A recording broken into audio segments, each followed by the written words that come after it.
vous savez, on va s'accorder sur ça. Vous étiez là dans le cadre du maintien d'ordre, dans le cadre de votre mission, dans le cadre du maintien d'ordre, dans le cadre général, n'est-ce pas? Pour protéger les biens des personnes, n'est-ce pas? Contre les loupards, n'est-ce pas? Bien sûr. Alors, donc, peut-être qu'un pick-up aurait pu venir au stade, les autres pick-up sur les autres endroits de la ville, parce que ce n'est pas seulement au stade où il y avait des manifestations, oui ou non? Bon, moi je ne sais pas qu'est-ce qu'il faut dire pour que vous la puissiez... vérité. Non, mais la vérité, je suis en train de le dire. On va passer. Voilà, je vous ai dit la logique. Il n'y a aucune logique dans votre réponse. C'est vous qui le dites. Bon, il y a la logique. Hein. D'accord. C'est vous qui le dites, mais moi, il y a la logique. Ok. Voilà. Sur le maintien d'ordre, également, le même commissaire, qui est un commissaire principal, qui était dans le dispositif sécuritaire, il continue. Très bien. À la page 6, pour vos conseils.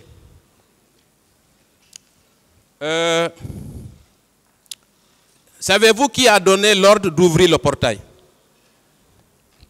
Non. Non, ce n'est pas vous. Je suis en train de lire. Oh, okay. On lui a posé la question. Je vais lire la réponse. On est ensemble? On est ensemble. Très bien. Nous avons entendu crier Thieboro et au même moment, le portail a été ouvert. J'ai déduit que c'est Thieboro et ses agents qui ont ouvert le portail du stade. C'est eux qui avaient en charge la sécurité du portail et de l'enceinte du stade. Là également, mon colonel, il déclare, sans aucune ambiguïté, c'est vous qui étiez chargé de la sécurité du portail et de l'enceinte du stade. Qu'est-ce que vous en dites? Je dis non. Vous dites encore non? Je dis encore non. Très bien. On va continuer et encore. Je persiste, je confirme. Oui, j'ai entendu. On va continuer. Sur la même page, du même procès verbal d'audition.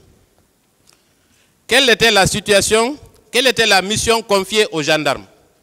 Il répond, les gendarmes avaient pour mission de sécuriser la terrasse. Thieboro et ses hommes s'occupaient de l'enceinte du stade.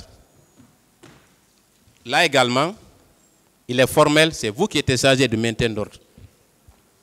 Vous le niez encore? C'est pas vrai? Très bien. On va aller sur un autre registre. Vous savez, le fait que vous niez l'évidence jette un doute sérieux sur votre crédibilité à cette barre. C'est vous qui le dites, hein? Non, c'est juste. Mais moi, je suis très sérieux. C'est un commentaire. Je nie rien. Je dis la vérité. D'accord. Voilà. On va aller aux fausses communes. Un de vos avocats a déclaré ici que, au lendemain des événements, un béret rouge a été enterré au cimetière de Faban. Est-ce que vous confirmez ça? Ma réponse, je l'ai dit que je ne suis au courant de rien. Je ne suis pas béret rouge. Je ne prenais pas part au convoi funèbre des bérets rouges. Je ne peux pas vous le confirmer. C'est un de vos avocats. Oui, il m'a demandé, j'ai répondu, j'ai dit, je ne suis pas au courant. Très bien, très bien. Est-ce que cela ne confirme pas que, effectivement, des personnes ont été ensevelies à Faban? Ce n'est pas une confirmation? Faban, c'est ici, j'ai appris. Force, c'est ici, j'ai appris. Donc, moi, je ne sais rien et je n'ai rien à dire par rapport à ça. Pour être en conformité avec ma conscience. Vous savez également le témoignage de la recrue, également le témoignage de cette recrue qui a déposé sous anonymat, parle effectivement de Faban et des corps qui ont été ensevelis là-bas. Est-ce que ce n'est pas aussi une confirmation de cet état de fait, mon colonel? Moi, je n'ai pas vu une logique dans la déclaration de cette recrue.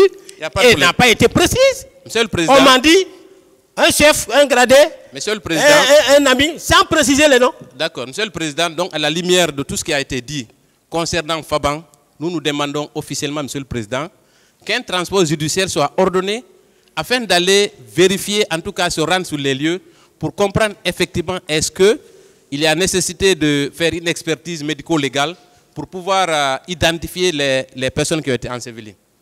Là, je passe. Est-ce que vous connaissez le lieu précis? Oui, on connaît le lieu, Monsieur le Président. Le lieu précis. Monsieur le Président, merci beaucoup. Ensuite, on va parler de la photo. La photo des photos qu'on a produites ici. On ne va pas revenir sur l'intégralité, sur l'ensemble. Beaucoup d'informations ont été données. Mais ce qu'on a omis de relever, c'est que parmi les agents, vos agents, il y avait certains qui avaient des PMAK sur la photo. Moi, je n'ai pas vu un PMAK.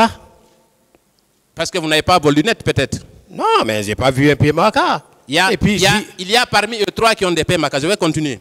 Ce n'était pas ça l'objectif de la question. Et comment vous l'évoquez? Vous avez dit que cette photo n'a pas été prise à l'esplanade du stade. Est-ce que vous confirmez cette déclaration? Je dis, je ne sais pas dans quel lieu où la photo là a été prise. Mais si c'était à l'esplanade là-bas, il aurait eu beaucoup de civils autour. Vous savez pourquoi il n'y avait pas beaucoup de civils? Parce que des tirs retentissaient. Beaucoup de personnes avaient été tuées au moment de la prise de cette photo. Donc ce n'est pas parce qu'il n'y a pas d'autres civils sur cette photo qu'elle n'a pas été prise à l'esplanade du stade. Si c'était là-bas, ce n'est pas une raison. C'était après moi alors? Est-ce que vous maintenez la déclaration selon laquelle cette photo a été prise à Hamdallah? C'est une information que l'avocat a donnée. Votre avocat? Ce n'est pas mon avocat. Ah. L'avocat de la défense, globalement. Oui, la défense, vous faites partie de la défense, n'est-ce pas? Je dis, je ne peux pas confirmer les renseignements donnés par infirmé ou confirmé. Je n'étais pas là-bas, mais j'ai dit qu'on faisait assez d'interpellations, hein, des grands bandits par-ci, par-là. Est-ce que vous savez qu'il rien encore une fois de plus ne justifie que la photo là a été prise à l'esplanade? S'il vous plaît, est-ce que vous savez qu'il y a une technique qui permet d'identifier un lieu à travers un logiciel? Vous savez ça? Oui, logiciel, c'est ce que vous avez utilisé pour me mettre au milieu de quelqu'un que je ne connais pas? On n'a pas utilisé de logiciel. Oui, si. Le 25 qui s'était habillé en bassin jaune. Ce n'est pas vous?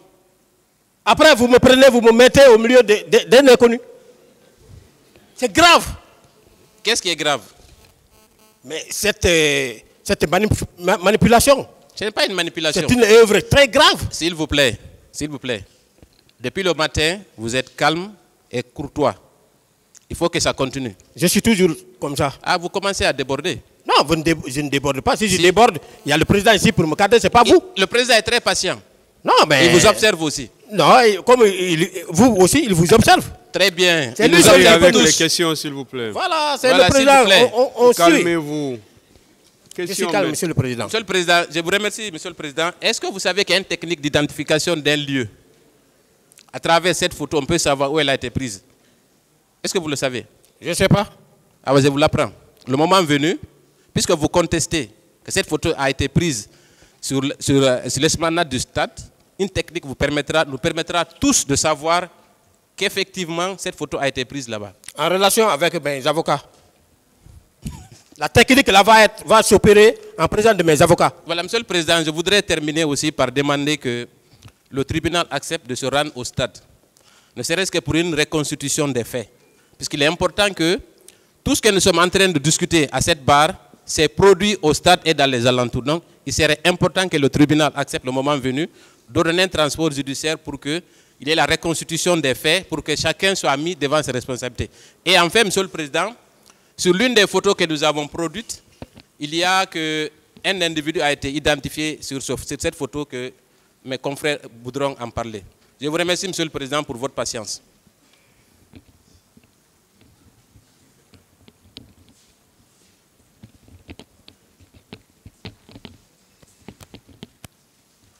Mon colonel. Oui, maître. Bon. Vous avez exhibé une pièce. Vous avez montré une décision administrative sur laquelle vous étiez à Kaléa, que c'était sous Lansana Conté, le président Lansana Conté. Maintenant, je n'ai pas vu la passation de service, le PV de passation de service entre vous et celui qu'on a mis à votre place. Ça, encore une fois, c'est grave.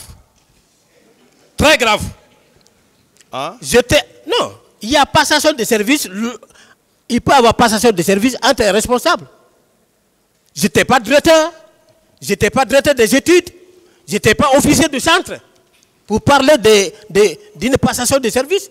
Simple enseignant qui reçoit son emploi du temps. C'est une simple question. S'il vous plaît, s'il vous plaît. Est-ce qu'il y a eu passation de service? Il ne pouvait pas avoir de passation de service. Colonel, mon colonel.